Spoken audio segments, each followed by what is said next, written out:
Bonjour à tous, Kaléidoscope 2021 s'invite chez vous depuis Cotonou, la métropole économique du Bénin.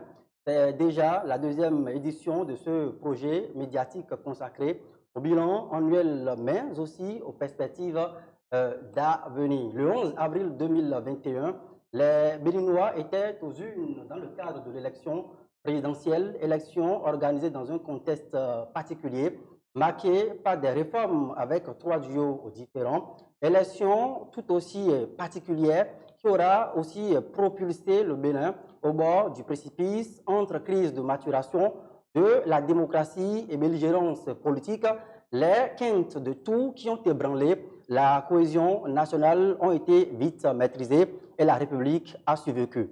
Ce panel s'intéresse au sujet avec trois invités. Maître Paulin Akponan, expert comptable, acteur politique, membre du bureau politique de la mouvance présidentielle, j'allais dire donc membre donc, du bureau politique du Parti Bloc républicain, directeur général de l'Agence de développement de l'entrepreneuriat des jeunes, ADEI. Bonjour et bienvenue. Bonjour, monsieur le journaliste, et merci de m'avoir invité. En face de vous, Karim Goundi. Bonjour. Bonjour, merci de m'avoir invité. Vous êtes secrétaire national adjoint à la jeunesse, loisirs et sport du parti d'opposition Les Démocrates. Merci d'avoir répondu présent à mon invitation. Merci beaucoup. Et puis un troisième invité qui fera donc figure d'un tribunal arbitral, voire même d'une voix médiane sur ce plateau, Joël Ataï Guédagbe, expert en gouvernance, acteur de la société civile. Vous avez participé au monitoring de cette élection. Bonjour et merci d'avoir répondu à mon invitation. Oh oui. Vous, merci. Merci. Alors, je commence par vous, Paulin Akponan. Vous avez suivi l'organisation de cette élection le 11 avril dernier au Bénin. D'abord, quels sont, trois points, les grands enseignements que vous en tirez? Je vous remercie. Les élections présidentielles 2021 sont passées dans une atmosphère tout à fait particulière, que dire.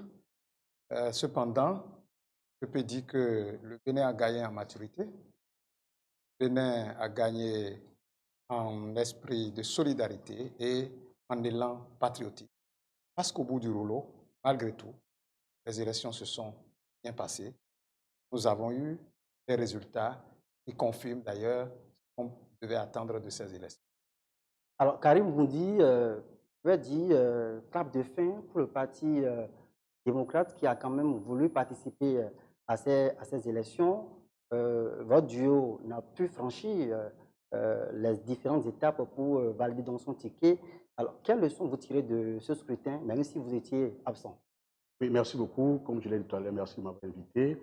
Ce que je peux retenir simplement, c'est que malheureusement, les acquis, ce que nos aînés ont construit depuis 1991, après la conférence nationale des forces de la nation que vous connaissez très bien, on pensait que on avait acquis beaucoup de choses.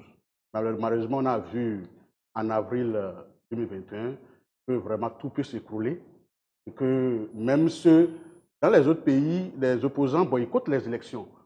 Chez nous, les opposants ont réclamé aller aux élections. Parce que ça, tout a été organisé pour les mettre de côté, pour faire ce qu'on a appelé élection présidentielle. Quant au parti Les Démocrates, nous sommes là. La preuve, c'est que je suis ici ce matin, envoyé par le parti. Nous sommes là, nous allons nous battre jusqu'à la fin. Parce que aller aux élections, c'est aussi un combat politique. Venir aujourd'hui opiner, c'est aussi un combat politique. C'est pourquoi nous sommes là aujourd'hui. Et nous portons très bien, nous organisons très bien. Nos bases sur le terrain sont très bien. Et nous attendons simplement, nous avons toujours voulu aller aux élections. Toujours voulu aller aux élections.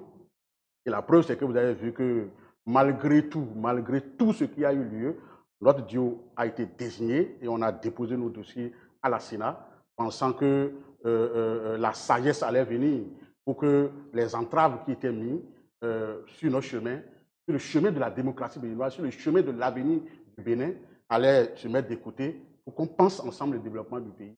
Mais malheureusement, on a été écarté et ce que tout le monde a déploré, c'est produits. Voilà. Alors, c'est vrai que vous utilisez donc des mots qui sont lourds de sens. Hein, Oui. et quand je fais un retour dans dans l'histoire, un peu en arrière, il y a 8 mois en arrière. Oui. C'est comme une palissade. Lorsque vous dites que vous avez été écarté, Oui. est-ce à dire que vous ne vous reprochez absolument rien, non seulement dans la désignation de vos duos, et par la suite, dans la quête maintenant de ces parrainages qui, je le rappelle, étaient donc une étape fondamentale avant de continuer? Oui, lorsque vous dites, par exemple, est-ce que vous ne vous reprochez rien par rapport à la désignation de votre duo, c'est comme si on devait aller poser la question à quelqu'un d'autre, comment vous voulez désigner votre candidat. C'est quand même absurde. Parce qu'on on a entendu effectivement ces idées absurdes circuler dans l'opinion publique. Je vais vous rappeler quelque chose. Le Parti des démocrates est le seul parti avant les élections à chercher la paix. Et les preuves sont là. Je peux vous apporter les preuves. Et une délégation, sinon des délégations se sont formées, le président Éric Ondité à la tête, pour faire le tour des présidents d'institutions. Le président de la Cour constitutionnelle, le président de la Haute Cour de justice, le président de la HAC, pour aller dire, tous les présidents d'institutions ont été visités, pour aller dire ce qui se profile à l'horizon n'est pas bien. Vous, en tant que président d'institution, dites que ce n'est pas bien, asseyons-nous, essayons de voir ce qui ne va pas, parce que le Bénin s'est illustré à plusieurs reprises. Les Béninois ont tellement utilisé leur intelligence, lorsque ça ne va pas, ils s'asseyent, ils discutent, et ils trouvent des solutions et ils avancent. C'est pour ça que le bureau politique du Parti des démocrates a eu cette idée géniale d'aller rencontrer les présidents d'institutions et d'aller les dire, alors, ce qui veut se passer ne serait pas bien. Nous sommes preneurs de dialogue, il faut qu'on s'asseye pour parler. Mais bon, cette question préjudicielle-là a été vidée, oui. Mais ce qui m'intéresse, oui. c'est le process par lequel vous pensiez quand même obtenir les parrainages. On ne va pas l'occulter. Non, mais comment on appelle? Vous voyez, vous êtes en train de revenir sur un aspect qui ne noie pas le Bénin. Vous voyez? Ça ne noie pas le Bénin. Le Bénin, on a été caractérisé, on a montré notre grande intelligence en fait en matière politique, en matière de vivre ensemble. Vous voyez, par exemple, vous me dites que de ne pas occulter comment est-ce qu'on voulait obtenir le parrainage. On va obtenir le parrainage sur qui? C'est la question qu'il fallait se poser. Je vais aller négocier le parrainage sur celui que je vais aller prendre le pouvoir. Est-ce que logiquement c'est tenable? Donc pour vous, il y a eu quand même des fissures dans la réforme, si je vous résume bien. Moi, je ne pense pas qu'il y a réforme. Moi, je pense qu'il y a tout, il n'y a pas de réforme. D'accord. Oui, alors, oui. Joël Ataï-Gadiagbé, je le rappelais donc en termes de mes propos, vous avez participé au monitoring de cette élection. Alors, que s'est-il passé exactement le 11 avril dernier? Est-ce que le Bénin a renoué avec sa démocratie légendaire ou vous avez pensé également qu'il y a eu des problèmes qui se sont posés sur le chemin? Donc, vous ne pensez pas qu'on ait joué? Non, je crois qu'il y aurait beaucoup à redire de passer. Je pense qu'aujourd'hui, il n'empêche 2021, nous avons tombé, heureusement, dans ces réalités. Je crois que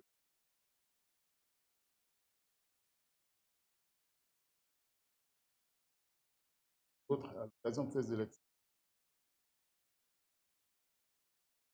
étaient des symptômes qu'on a observés. Non pas qu'on ait manqué d'alerter. En réalité, les partisans contourneurs quand même par endroit peut être fait. Il pourrait renouer un dialogue en la loi, traiter en connaissance de cause et engagement, force politique. Il pourrait moyen permettre de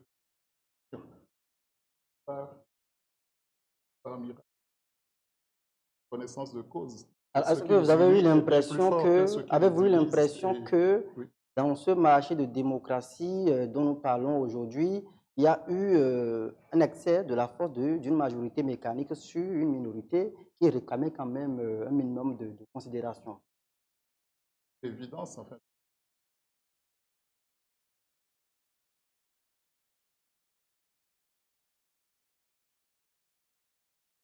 par la formation politique.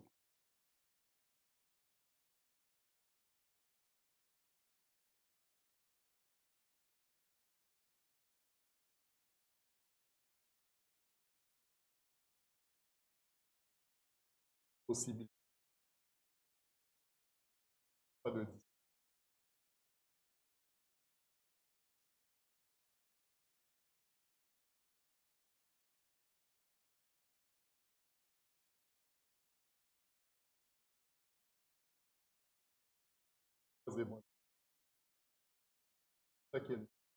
Alors, j'emboîte donc, j'emprunte votre expression. J'espère que ça serait également avec civilité que le directeur général donc, de l'ADEG va pouvoir opiner cette question. Patrice Talon, Mariam Chabi et Talata, ce duo a gagné l'élection haut la main, plus de 86% dès le premier tour. Inédit depuis presque 30 ans de démocratie. D'aucuns même parlent d'un score soviétique inédit. Ah, est-ce que vous, quand vous faites une analyse de ce qui s'est passé, le contexte dans lequel ces différents duos ont fini par être désignés, les démocrates à qui on avait promis les parrainages qui ne l'ont pas eu, finalement il y a eu des démissionnaires dans les rangs des démocrates, je fais allusion donc à la dynamique restaurer la confiance. Est-ce que ce contexte-là honore le pays? Ben, par rapport aux résultats des élections présidentielles, il ne pouvait pas en être autrement, simplement parce que c'est inédit, parce que c'est le travail qui a été fait 5 ans avant, a produit des résultats également inédits, et que le Béninois a gagné en maturité, et désormais a envie de voir son pays de plus en plus transformé, a envie de voir avoir la facilité d'accès aux soins de santé de qualité, a envie d'avoir accès à l'eau potable et à l'électricité partout où il est. Et il faut reconnaître que ce travail de titan a été fait avec brio par le président Patrice Talon et son gouvernement tout au long de son premier quinquennat. Ça, il faut le souligner. Ce qui fait qu'aujourd'hui, le Béninois n'est plus à, je vais dire, à un semblant de démocratie qui ne nourrit pas son peuple. Ça me gêne. Quand on fait tout le temps référence à 1991, comme si tout avait été parfaitement fait. Nous savons dans quelles conditions cette constitution a été rédigée pour écarter un homme du pouvoir, pour installer un autre système que eux-mêmes ils sont venus combattre après. Et ça veut dire qu'il y avait beaucoup de choses à faire. Et heureusement, fort heureusement, le président Patrice Talon, au nombre des réformes qu'il a eu à conduire pendant son premier quinquennat, a eu la courageuse réforme du système partisan qui aujourd'hui pose problème aux autres partis politiques qui n'ont pas pu remplir les exigences de cette loi qui gêne si tant. Donc c'est une question de capacité à remplir les exigences de la loi. La loi, elle est faite pour tout le monde, à obtenir les parrainages comme il fallait. Je suis certain que s'il y avait un programme de gouvernement, un programme de société qui valait la peine, qui supplantait le programme du duo Talon-Talata, le parrainage serait donné par les députés. Parce qu'une fois élu à l'Assemblée nationale, il devient député de la nation. C'est vrai que nous nous sommes retrouvés par la force des événements avec un Parlement où il y a eu une majorité, une minorité, et non une mouvance et une opposition. Mais c'est aussi de la démocratie. Vous le savez très bien, je suis partisan du syncrétisme démocratique. Je ne suis pas partisan de ceux qui pensent que nous pouvons conduire la démocratie au Bénin comme la France, comme les États-Unis, comme l'Allemagne. Je pense que nous pouvons avoir notre démocratie. Et ça fait partie, ce coup, ces circonstances de la nature, fait partie des piliers qui ont aidé le président Patrice Talon à mieux réussir ces réformes. Et il faut en tirer leçon pour dire que nous avons besoin aussi de la stabilité au plan politique pour pouvoir réussir les réformes économiques. Parce que nous sommes un pays pauvre et nous n'avons qu'un seul ennemi, c'est la pauvreté. Je ne vois pas en quoi on peut parler d'opposition dans un pays qui se cherche, où nous n'avons pas encore, dans l'ensemble du territoire national, accès à l'eau potable. Je dis bien l'eau potable. Donc pour vous, pour ne que m'en tenir à cela. Il faut l'enrayer. Je pense qu'il faut qu'on ait plutôt une majorité et une minorité, peu importe là où va cette minorité. La minorité, c'est quoi? C'est l'opposition? La minorité, si vous appelez cette minorité opposition si vous voulez. Mais ce que je dis, c'est qu'au bout du rouleau, que nous nous entendions sur l'essentiel. Quel consensus? Parce que ce qui a prévalu en 91, ce n'est pas la normalité, ce n'est pas la rationalité, c'est un compromis. Ce compromis doit pouvoir continuer par alimenter la vie politique béninoise. Justement, pour qu'on cesse de parler d'opposition. L'absence de ce compromis dont vous parlez est remis sur tapis aujourd'hui. On pense que cette élection, si les démocrates n'ont pu prendre part à cette élection, c'est justement parce que la mouvance qui détenait donc les parrainages, ils les ont confisqués et pour servir voilà, leur candidat Patrice Talon. Les démocrates n'étaient pas les seuls partis de l'opposition qui allaient aux élections. Les FCBE puis aller aux élections. Mais vous savez également comment est-ce qu'ils ont obtenu le parrainage? Comment ça a pu se faire? Les deux autres partis qui sont allés aux élections, comment ils ont pu obtenir leur parrainage? Ils ont pu obtenir leur parrainage. On ne va pas tout politiser. Moi, je pense que M. Patrice Talon, chef de l'État, et son gouvernement ont travaillé aussi rapidement que certaines mentalités ont été très rapidement dépassées et ils ne comprennent plus ce qui se passe en fait. Il faut aller vite. D'accord. Je suis content d'avoir un jeune en face de moi, un responsable de la jeunesse, parce que moi, je suis directeur national de la jeunesse. Et je dis, nous devons rapidement travailler et changer de mentalité pour que nous sachions que le Bénin est en une mutation profonde et que le marchandage politique, le clientélisme, le pouvoir de l'argent va être définitivement rayé de jeu politique au Bénin. Voilà. Alors, Karim Goudi, à quand le changement de mentalité au sein des démocrates? Alors, avant de revenir sur ce que vous avez posé comme question, je voulais revenir sur certains... Rapidement. Parce que des choses très graves ont été dites. Parce que je vais vous rappeler ceci. Quand le candidat Patrice Talon est venu en 2016, et il avait au premier tour autour de 25%, c'est-à-dire un quart. Et il a pris le pouvoir, il a géré, et lui-même, il a confessé un jour, j'ai pris le risque d'être impopulaire. Il a dit, j'ai pris le risque d'être impopulaire. Quelqu'un qui était venu tout neuf, 2016, les Béninois l'ont applaudi, les Béninois ont voté, le maximum, c'est 25%. Maintenant, à l'exercice du pouvoir, il reconnaît que j'ai pris le risque d'être impopulaire et c'est lui qui gagne avec 86%. Il y a quelque chose qui ne va pas. Il y a quelque chose qui n'a pas marché. Alors, lorsque M. Akpona dit que la démocratie, il ne faut pas avoir d'opposition et de trucs là, ainsi de suite, c'est extrêmement grave. On dit ça dans un pays comme le Bénin. Que la démocratie au Bénin ne doit pas être faite comme en France, et ainsi de suite, c'est extrêmement grave. En quoi? C'est extrêmement grave parce que nous sommes en train... Si aujourd'hui, la démocratie que M. Akpona est en train de prôner aujourd'hui, telle était en réserve, M. Patrice Talon ne serait pas au pouvoir aujourd'hui, vous ne serez pas en train de l'encourager, de le magnifier aujourd'hui, si c'était comme ça. Donc, il faut qu'on évite de dire certaines choses. C'est très grave parce que nous sommes à l'exercice de la démocratie. Il faut que les gens reconnaissent un fait. Il faut que les gens reconnaissent que les opposants ont été exclus. D'accord? Reconnaissez qu'il y a eu exclusion. Si vous dites que bon, il ne faut pas qu'il y ait opposition pour opposition, reconnaissez alors que parce que vous ne voulez pas qu'il y ait opposition pour opposition, c'est pourquoi il y a eu exclusion. C'est très important qu'on le dise pour que vos téléspectateurs le sachent. Parce que le plateau que vous avez fait, c'est un plateau sérieux. Donc, il ne faut pas qu'on vienne dire des choses, les gens vont dire, mais ces gens-là sont en train de blaguer de l'autre côté. Non, lui aussi, il était sérieux. Hein. Il était sérieux dans ce qu'il disait. Voilà. Il était sérieux dans ce qu'il disait, mais c'est extrêmement grave qu'on le dise.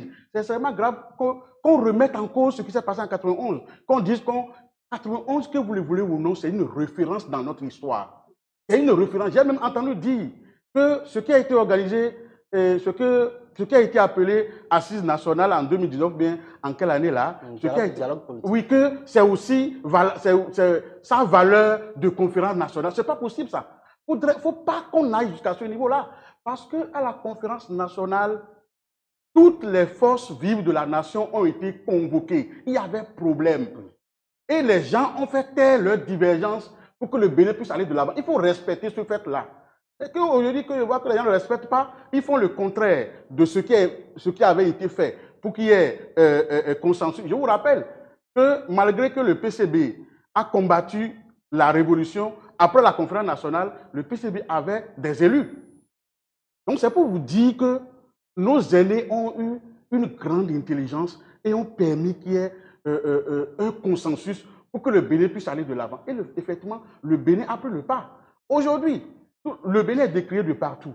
J'ai entendu dire tout à l'heure comment on appelle, en off, quelqu'un disait que voilà, les États-Unis ont réagi, ainsi de suite, et que bon, c'est leur vision de la démocratie. Non, on ne peut pas avoir la même vision de la comme s'il y avait plusieurs doctrines de démocratie. Je pense que, s'il vous plaît, il faudrait que si on veut être sérieux, on puisse vraiment ramener la balle à terre parce que l'avenir du Bénin est en jeu. L'avenir du Bénin est en danger. Et aujourd'hui, c'est pourquoi le Parti des démocrates existe toujours. C'est pourquoi nous continuons à nous battre de manière pacifique, même si les gens veulent nous attribuer des noms. Le parti vit-il toujours?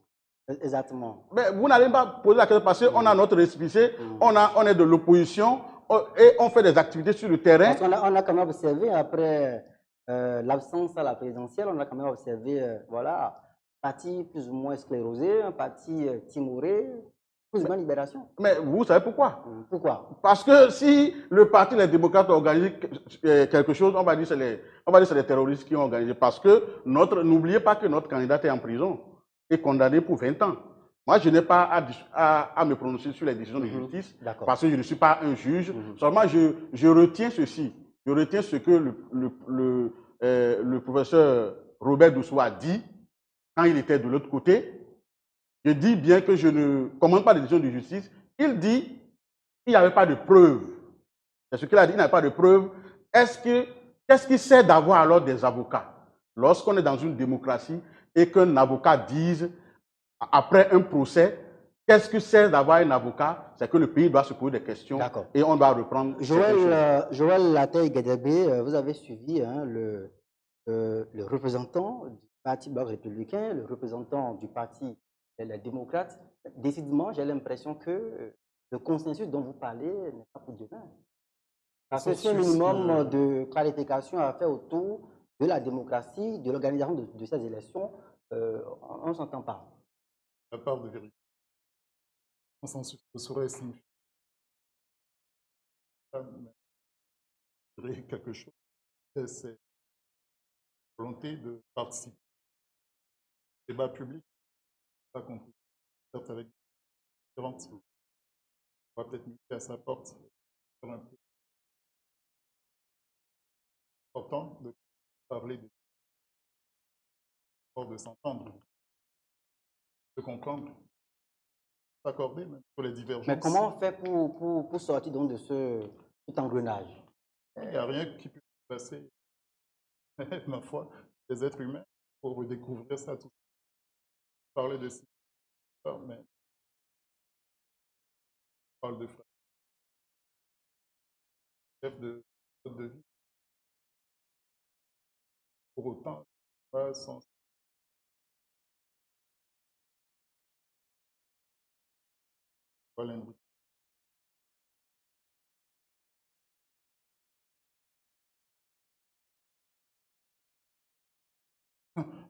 Maintenant, enfin, d'aujourd'hui, on s'y confondrait. Personne d'autre.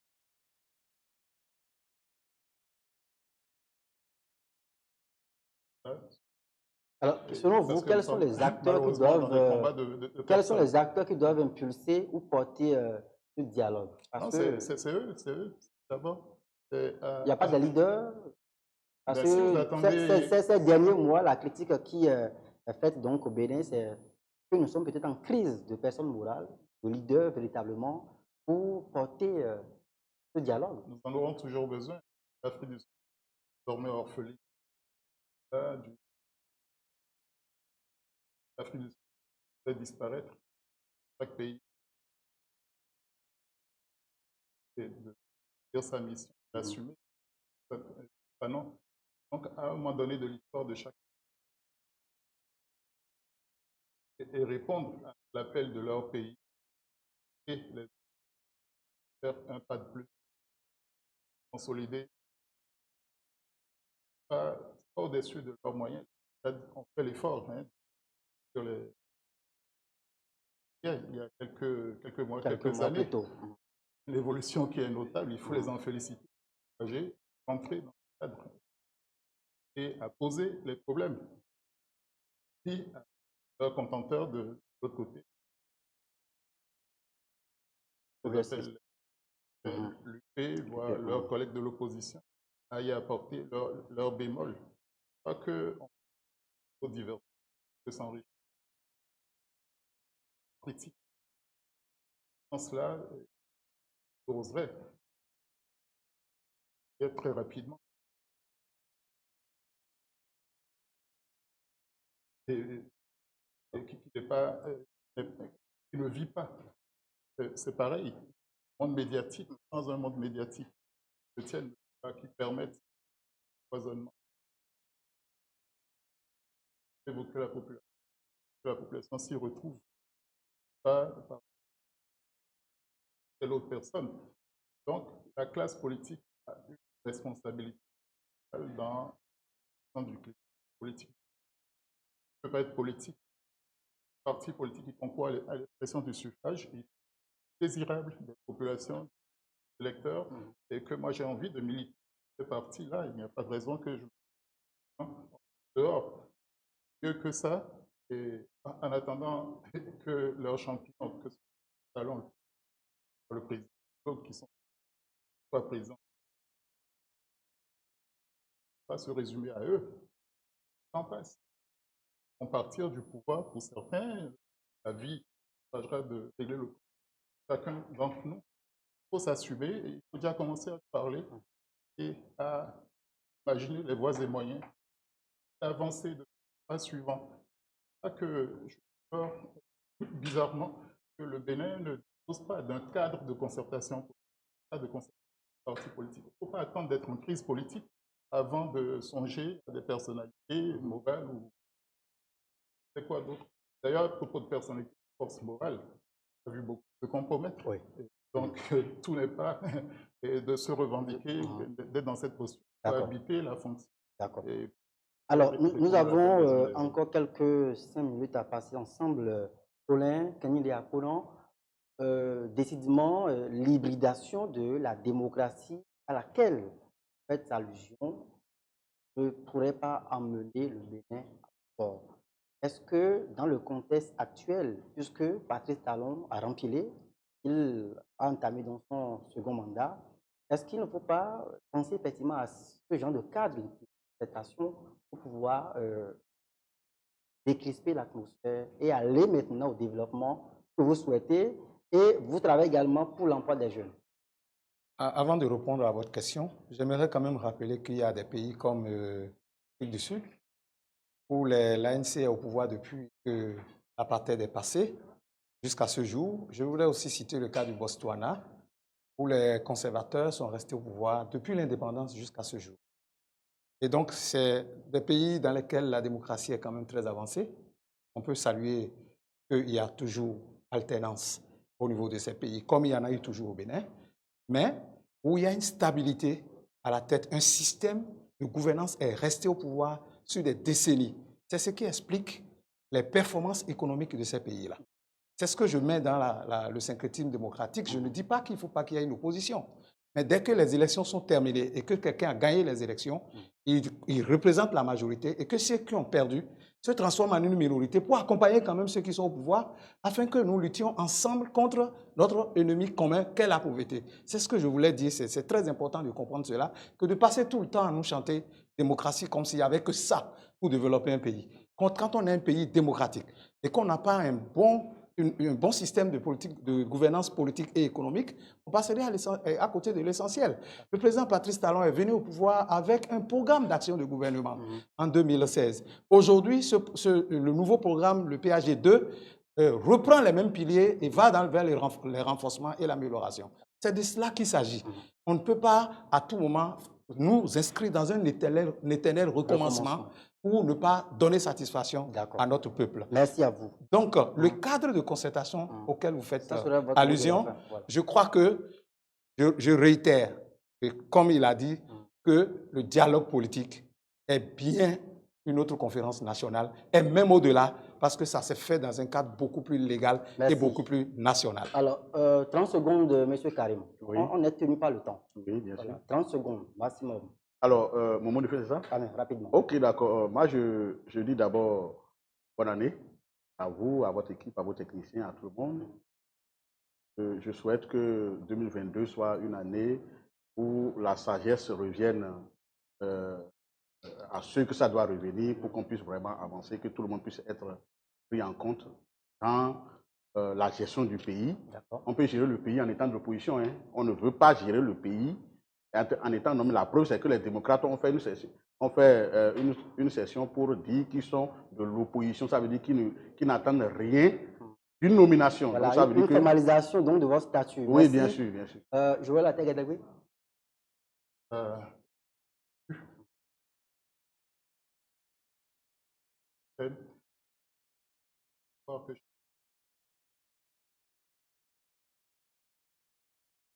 Courir.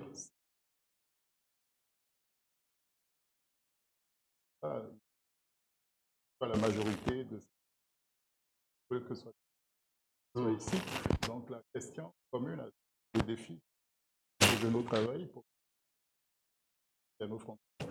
Les agriculteurs, une désespérés, les citoyens désespérés, ils deviennent des connecteurs. Et peut faire en sorte d'être un parti pour faire